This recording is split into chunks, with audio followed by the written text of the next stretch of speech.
अस्सलाम वालेकुम। आफाक फारूकी नए प्रोग्राम के साथ आपके सामने हूँ।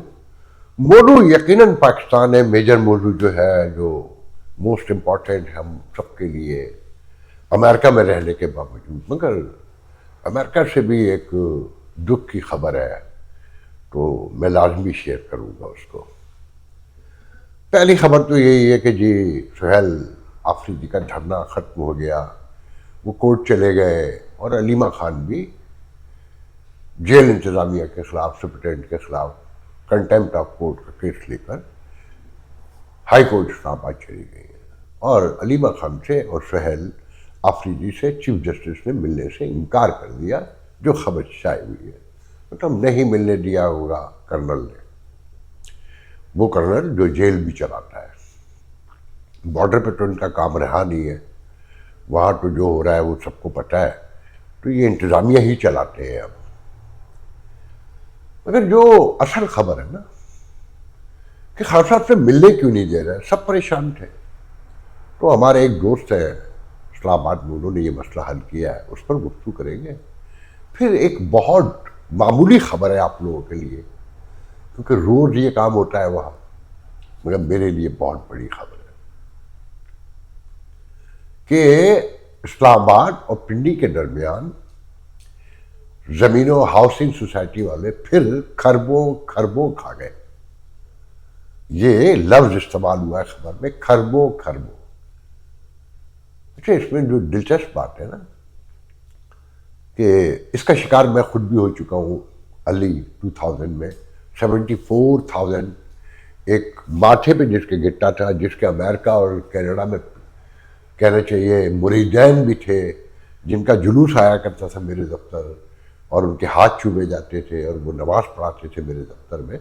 हम भी मुतासर हुए थे और $74,000 हमने उनको एक साल में पे किए। और जब गए तो वहाँ कुछ नहीं था और वो गायब हो चुके थे। वो बांग्लादेश में जब मशरक़ी पाकिस्तान था, वो मेंबर ऑफ पार्लियामेंट भी रह चुके थे। अब मर खप गए। तो मैं अपने जो ताल्लुकात थे इस्तेमाल किए, तो एक DIG ने इस्लामाबाद के मुझसे कहा था कि आफाक भाई, हम ले आते हैं अभी उठा के, मारपीट कर लेते हैं, पैसे नहीं, हमने चेक कर लिया है, अब बताइए क्या करना है।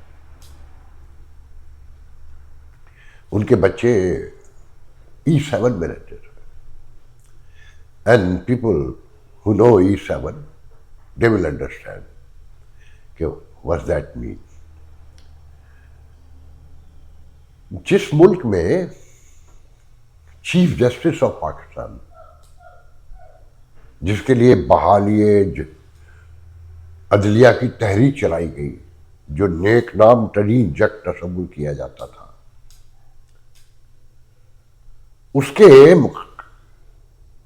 उसकी अदालत में मुकदमा आता है फ्रॉड का। उस वक्त का सबसे बड़ा फ्रॉड का मुकदमा हाउसिंग सोसाइटी का, ईडन, याद है आपको, लाहौर वाला। और कुछ दिनों बाद पता चलता है कि चीफ जस्टिस ने मुलजिम के बेटे से अपनी बेटी की, या अपने बेटे की उसकी बेटी से शादी कर दी ड्यूरिंग द हेयरिंग। जो है मुलजिम के खिलाफ केस उसकी अदालत में। जिस मुल्क में इतना खौफनाक काम होता हो कि इंसाफ की कुर्सी पर बैठा हुआ जज डाकू के घर अपना रिश्ता कर दे, और वो भी ड्यूरिंग द कोर्ट हेयरिंग, तो वहाँ जो भी हो कम हो। और ईडन जब मरा तो बताते हैं लोग, उसके कब्रिस्तान तक में लोग मुजाहरा करने पहुंचे, उसकी कब्र पे लोगों ने पेशाब किया, वो उसके ख़ानदान वालों पे कोई फ़र्क नहीं पड़ा, बाल तो बन चुका था ना। शर्म गैरत तो आनी जानी है, ये तो गरीबों का मसला है। तो अब एक बार फिर खरबों खरबों का जिक्र बयान किया जाता है कि अगर किसी के पास 4,000 केनाल ज़मीन थी तो उसने 1,00,000 केनाल बेच दी, जबकि वजूद ही नहीं था ज़मीन का। और 1, 2, 4 का जो जिक्र किया है खबर में, मगर कहा है कि ऐसी दर्जनों है, ना वहां जमीन है, ना कोई रिकॉर्ड है, ना कुछ है, मगर बिकती नहीं। और खबर में बहुत तरीके से लिखा गया। अंसार बाशी साहब साल में एक आध खबर इस तरह करते हैं, आपको याद हो, वरना तो वो ज़राए से खबर देते हैं, ये भी खबर ज़राए से ही है वैसे, कि फलाने इमरान ने ये कर दिया, फलाने ने ये कर दिया, जो इस्टेब्लिशमेंट कहती है। अच्छा, ये खबर है तसलसल जो मैं आपको 4 रोज से बता रहा हूं कि जनवरी में बड़ा क्रैकडाउन होगा। ये सब कुछ पहले से हो रहा है, मगर 10-12 साल में, 15 साल में क्रैकडाउन होता है। कुछ लोग आते हैं, उनसे कुछ माल निकलवाया जाएगा, और जो माल निकलवाने होंगे वो इस माल में पहले से शामिल है। वो उस खबर में बताया गया है कि इंतजामी तौर पर और रियासती तौर पर और फलाने तौर पर कि गफलत, सुस्ती, नाहली के बायस ये फ्रॉड होते हैं। तो इसमें फौज भी शामिल होती है मेन, फिर ब्यूरोक्रेसी होती है, फिर सियासतदान होते हैं, और फिर वो आजे बाजे साजे जो फाइलें बेचने वाले होते हैं, जो इस फ्रॉड के फ्रंट मैन होते हैं, असल ईडन के मालिक जैसे। तो अभी मेरे एक दोस्त कह रहे थे कि ईडन तो बहुत पुराना किस्सा हुआ, अब उससे बहुत बड़े बड़े लोग मैदान में हैं और बड़े नामवर लोग हैं। पाकिस्तान में मेजर कारोबार तो यही है ना, हजार हा खरबा।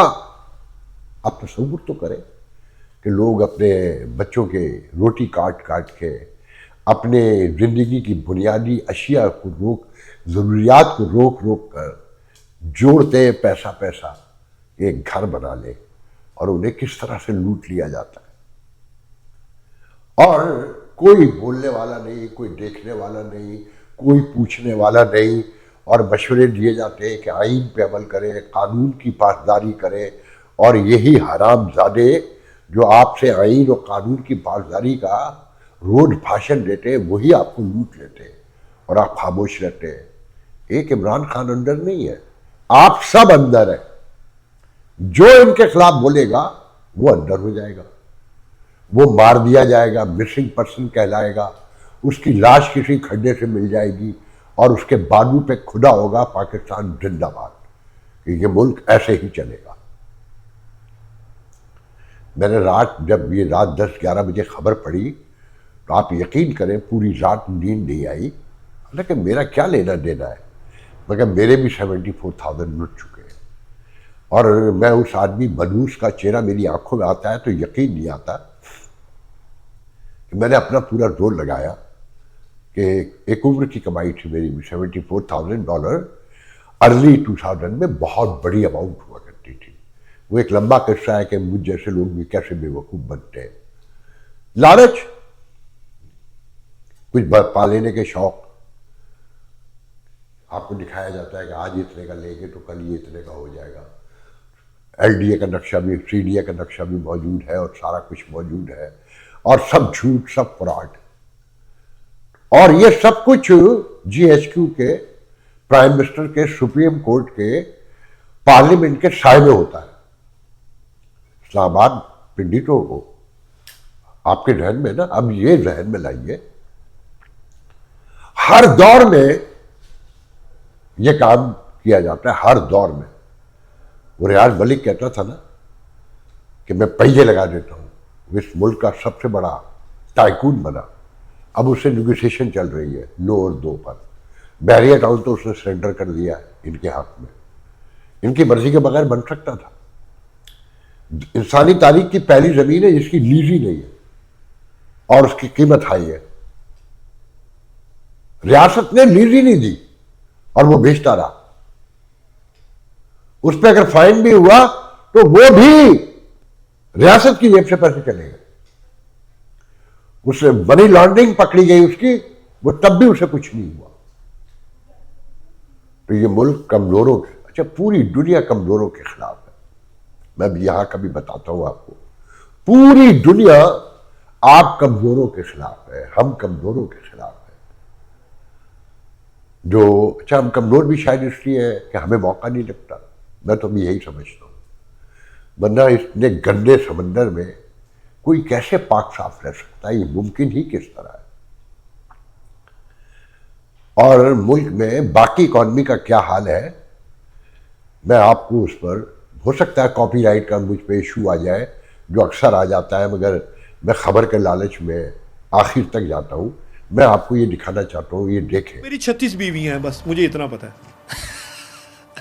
आप आज पढ़े, हर बीवी का नखरा है। हाय हाय हाय, 36 फैक्ट्री है, हर जोजा को मैं पैसे भेजता हूँ। 36 बीवी है मेरी, सबको पैसे जाते हैं, सबको पैसे जाते। हैप्पी हैं सारे। मैं नहीं देता, बाकी मतलब वही बात, सब देते। जो नहीं देगा वो तरक्की नहीं कर सकता, वो फैक्ट्री नहीं लगा सकता। अब ये 2025 में जो फैक्ट्री बंदा वही लगाएगा जो 36 बीवियां अफोर्ड कर सकता है, जो वरना- 36 महकमे को रिश्वत दे सकता है। नफका कहते हैं ना। हाँ जी, आप जब निकाह करते हैं तो जो जोजा आप लेके आते हैं उसका नाम, नफका, खाना, जिम्मेदारी पीना, होती है। जिम्मेदारी आपकी है। बिल्कुल ठीक। तो जब मैं जिम्मेदारी 36 फैक्ट्रियों की मैंने उठाई है, इंडस्ट्री नहीं उठानी है, तो मुल्क ने खाक तरक्की करनी है। जिस मुल्क में 36 फैक्ट्री एक इंडस्ट्री के पीछे पड़े हो, खुदा की कसम मेरे खून जल रहा है आपको बताऊं तो। सेंचुरी पेपर मिल 26 दिन बंद रही है, 10 करोड़ रुपए का रेवेन्यू का नुकसान हुआ है गवर्नमेंट का। एक डिपार्टमेंट, पोल्यूशन डिपार्टमेंट ने जाके कहा धुआं निकल रहा है। अब बंदे ने सांस नहीं लेनी तो क्या लेना है? फैक्ट्री में धुआं नहीं निकलेगा तो फैक्ट्री चलेगी कैसे? इस तरह के अकल के अंधे अफसर आपने लगाए हुए हैं, इसलिए आपकी कौम तरक्की नहीं कर रही। आप क्या समझते हैं कि हमारे दुनिया में लोगों के 4 हाथ होते हैं, 6 आंखें? इंडस्ट्रियलिस्ट है, इंडस्ट्रियलिस्ट की सुना आपने कि कोई खाना छोड़ा नहीं है। इस मुल्क में आप समझते हैं कोई इंडस्ट्री लग सकती है, कोई सनत आ सकती है, कोई सरमायाकारी आ सकती है, कोई तरक्की, खुशहाली, और जब ये नहीं होगी तो कोई अमन कायम हो सकता है। ये बाकायदा एक आमाजगाह है लुटेरों की। जैसे पहले 19वीं 20वीं सदी में जंगल के जंगल डाकुओं के कब्जे होते थे। आपके यहाँ तो अब भी कच्चे के डाकू बैठे हुए हैं ना, वो तो जंगल भी नहीं है सही मायनों में, जमीन या काश्तकारी होती है, वो भी सब इनकी सरपरस्ती में होती है। दर्जनों लोग वो किस्से सुना चुके हैं। आप तसव्वुर करें कि वो कह रहा है कि ये 36 बीवियां हैं, ये 36 सेक्रेटरी जो है सबको पैसे देना पड़ते हैं। आप समझते हैं कि ये मुल्क चल सकता है या अब इसे चलना चाहिए? अपने गिरेबानों में झांके और पूछे वो लोग आंखें निकाल के जो गालियां बकते हैं और जो कहते हैं कि पाकिस्तान को जो बुरा कहे वो ये और वो। क्या होती है रियासत? रियासत इसका नाम है कि वो तुम्हें मारती रहे, लूटती रहे, खाती रहे, तुम्हें कत्ल करके तुम्हारे टुकड़े करके फेंकती रहे और तुम हुब्बुल वतनी के नारे लगाते रहो। इसलिए होती है रियासत। इस पे गौर करें और सोचे ये तब्दील करना है या दुआ मांगे। अगर दुआ भी मांगनी है ना, जब हिलजुल नहीं सकते तो फिर दुआ ये मांगे कि ये नेस्त और नाबूद हो जाए आप, क्योंकि आप और हम सब खराब है। जिसको मौका लगता है वो इस लूट मार का हिस्सा बनता है। और आप अगर नहीं भी दुआ मांगेंगे तो आप समझते हैं कि ऐसी बस्तियां और ऐसे खानदान और ऐसे लोग जमीन पर हमेशा दंदनाते रहे। फिरौन भी आया, शद्दाद भी आया, नमरूद भी आया, सब आए ना। क्या अंजाम हुआ?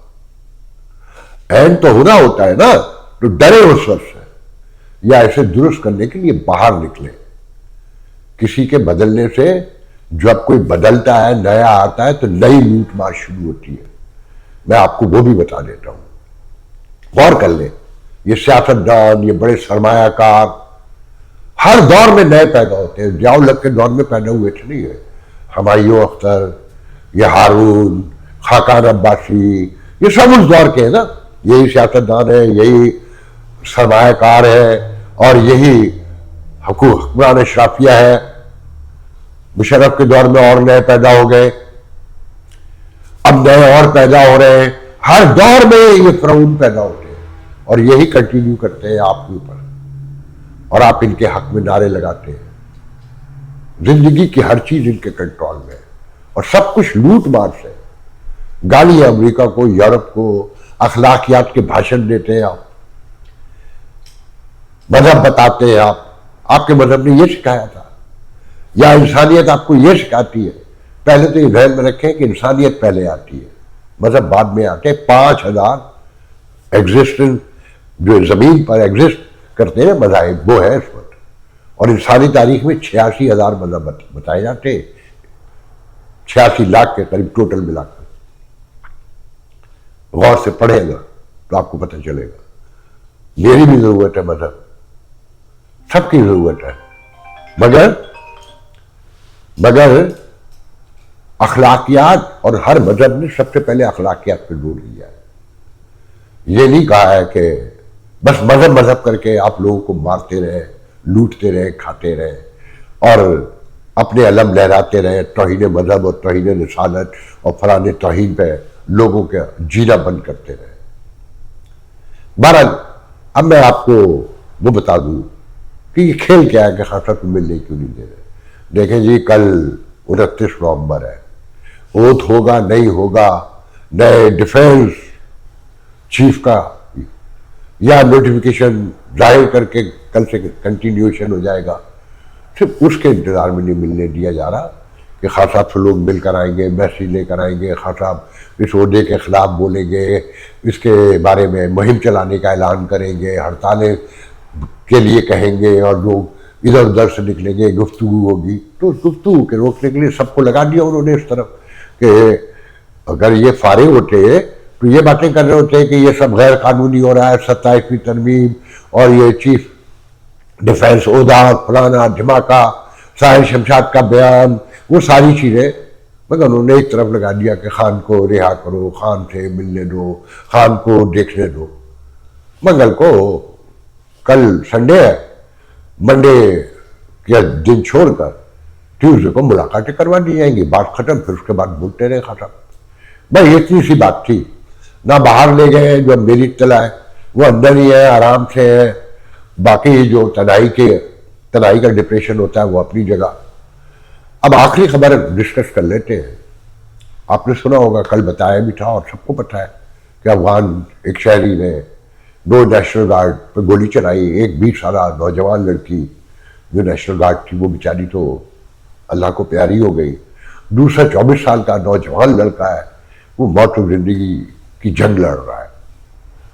पहले तो अफगानियों के खिलाफ ऐलान हुआ कि उनकी स्क्रूटनी होगी और जो नए प्रोसेस में थे इमिग्रेशन जिनका, उन्हें रोक दिया गया 7-8 हज़ार। अब डोनाल्ड ट्रंप कहते हैं कि तीसरी दुनिया के आने वालों के रास्ते सब बंद कर दिए जाएंगे। तीसरी दुनिया कौन सी होती है? गरीब गुरबा पाकिस्तान जैसे, जहाँ तीसरी दुनिया कहते हैं जहाँ निज़ाम नहीं होता, जहाँ कोई इंसाफ नहीं होता, कानून नहीं होता, मेरिट नहीं होता, जहाँ लूट मार होती है, जहाँ हम जैसे बेशरम बेहया कमजोर मरूस लोग रहते हैं जो चुप रहते हैं हर जुल्म पर और अकेले में बैठकर बातें करते हैं, और सामने जालिम आ जाता है तो उसके पैर भी छूते हैं, हाथ भी चूमते हैं और उससे उम्मीद में लगाते हैं कि ये हमें कुछ बख्श देगा और हम उसका हिस्सा बनकर दूसरों को मारने के लिए राजी हो जाते हैं। ये होते हैं तीसरी दुनिया। तो जब ये ऐलान मैंने कल सुना तो मुझे बेनजीर भुट्टो बहुत याद आई कि एक इंटरव्यू में उन्होंने मुझसे कहा, बात हो रही थी 9/11 के बाद की बात ही है, तो उन्होंने कहा कि 9/11 जिन्होंने किया अमेरिका को पता है कि उन्होंने किया, मगर रास्ते बंद हो गए गरीबों के, मुस्लिम वर्ल्ड के गरीबों के रास्ते। कि अमीर तो बाहर वीजा लेकर आता है, उन सबको ये वीजा देते हैं कि उसामा के खानदान को 9/11 के दूसरे दिन इस खुसूसी जहाज से, अमीर खानदान था ना, वो खुसूसी जहाज से भेजा गया था सऊदी अरब बिन लादेन कंपनी के लोगों को, जिनके बच्चे यहां रहते थे, अरबोपति खरबोपति, और गरीबों की पकड़ धकड़ हो रही थी, उनकी रजिस्ट्रेशन हो रही थी। तो बीबी ने मुझसे कहा कि पहले गरीब आ जाते थे, पढ़ भी लेते थे, नौकरी भी करके यहाँ की फीस भी अदा कर देते थे और अपने घर भी $100-200 भेज देते थे कि उनकी रोटी चल जाती थी। मगर 9/11 ने उन गरीबों का रास्ता रोका कि तुम नहीं आ सकते। अमीर पहले भी आते थे, अमीर अब भी आते हैं। तो अब जो डोनाल्ड ट्रंप ने कहा तीसरी दुनिया की हुक्मरान लूट मार अशराफिया वो आती रहेगी, सिर्फ गरीबों के रास्ते और तंग कर दिए गए। काश डोनाल्ड ट्रंप ये भी कह देते कि तीसरी दुनिया के गरीबों को नहीं आने दिया जाएगा। पता तो सबको है, मगर तारीख बना देते, ये लफ्ज लिख भी देते, क्योंकि तीसरी दुनिया के बदमाश अशराफिया सब आपकी दोस्त है। वो फील्ड मार्शल हो, वो शहबाज शरीफ हो, वो सलमान हो, वो XYZ कोई भी हो, उन्हें प्रोटोकॉल मिलते हैं, उन्हें डिनर कराए जाते हैं, उन्हें लंच कराए जाते हैं। रास्ता तो आप गरीबों का रोकते हैं। वो वहां पे भी मर रहे हैं, वो यहां पे भी मर रहे हैं, वो कहीं से भी हो। आज पहली बार बोल रहा हूं, मैंने देखा है कि स्पेनिश दौड़ रहा है, भाग रहा है, उसकी बीवी 9 मंथ की प्रेग्नेंट है, उसकी बेटी आगे आगे रोटी में भाग रही है 3-4 साल की। किसी बिलियनर गरीब को नहीं पकड़ते हुए मैंने स्पेनिश को देखा, या किसी इंडियन को, या किसी अरबी को, या किसी पाकिस्तानी को। सिर्फ गरीब के पीछे है ये सब। ये हर तरह से गरीबों को मारते हैं ये अमीर। ये पूरी दुनिया के अमीर एक है। मैं सिर्फ आपसे ही कह के जाना चाहता हूं। मजहब के नाम पे भी आपको मारते हैं, मोदी को मारता है, या पाकिस्तान में आप किसी हिंदू को मारते हैं। और इन गरीबों का आप ये देखें कि आखिरी खबर आपसे शेयर करके जा रहा हूं कि पाकिस्तान में खबर है कि हिंदू काउंसिल ने जो जगन्नाथ, क्या नाम है उनका, जो डिफेंस सेक्रेटरी है, डिफेंस मिनिस्टर इंडिया के, जो सिंध के हवाले से बयान दिया है कि वो हमारी सकाफत है, हमारी तहजीब का हिस्सा है, और बॉर्डर का क्या है, बनते बिगड़ते रहते हैं कि हु नोज कि कल सिंध हमसे आके मिल जाए। तो उस पर बड़ा पाकिस्तान में ड्रामेबाजी हो रही है ना। तो हिंदू काउंसिल ने सिंध की ऐलान किया है कि अगर ये बयान वापस नहीं लिया, माफ़ी नहीं मांगी, तो हम मुजाहरा करेंगे। पाकिस्तान से मोहब्बत का सबूत दिखाया जा रहा, तो मेरी हंसी निकल गई। ये बेचारे कितने दबाव में हैं। वो तो दुआएं मांगते होंगे कि ये हिंदुस्तान में मिल जाए, तो उनकी जान छुट जाए। तो उनके पीछे मिट्ठू लगा हुआ है, उनकी बेटियों को उठाने के लिए, उनके बच्चों को उठाने के लिए, डाकू लगे हुए हैं उनके कारोबार को खत्म करने के लिए। खैर, आज के लिए जान दीजिए, इंशाल्लाह कल गुफ्तगू होगी। अल्लाह हाफ़िज़।